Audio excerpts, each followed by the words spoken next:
What's up, Instagram? I just want to take a second to talk about fitness watches and smart watches and how you can utilize them. It's a great tool that a lot of people are not utilizing, and it can give you some very accurate information that you can help base your diet off. And today we'll talk about my Series 4 Apple Watch. Did a horrible job showing it, but I'm going to include some screenshots, just kind of the information that I'm talking about, and you can see my personal information and how I utilize it in my fitness journey. So basically, whenever you are wearing these watches, it's going to monitor your heart rate all day long, the steps you take and everything. It is important that you calibrate it appropriately, so you need to put your body weight in it, your height, your age, your gender. All those things matter. You do that when you get the watch, but keep it calibrated appropriately. Some of them you can even take the step further and calibrate it for your stride length and everything like that. I recommend going through that whole process, especially if you're doing a lot of outdoor walking. So it'll be just a little more accurate on its tracking, but it's not 100% necessary. So basically, it has all of the preloaded forms of cardio you could think of: elliptical, Stairmaster, treadmill, outdoor walk, Pilates, yoga.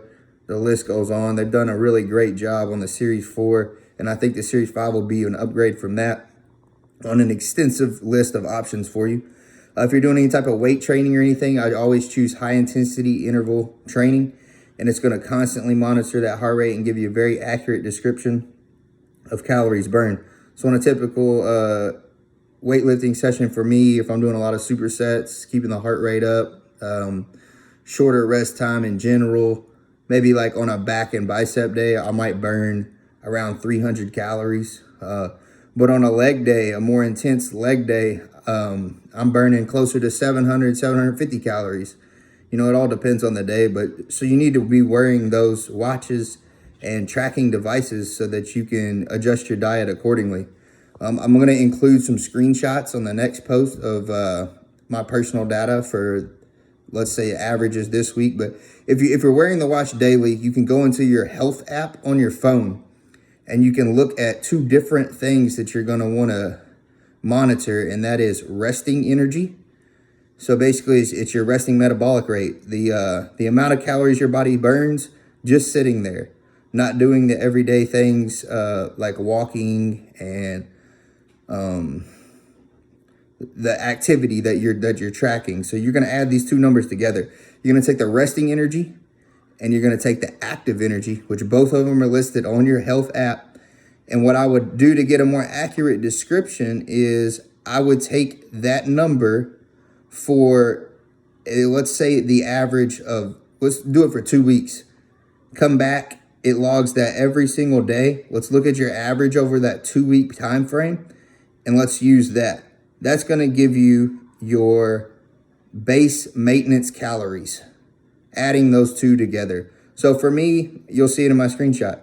1,200 calories on my activity right now daily. That's a ridiculous amount because I'm reverse dieting out of a competition. I'm doing about 45 minutes fasted cardio in the morning. I'm doing about 20 minutes later in the day.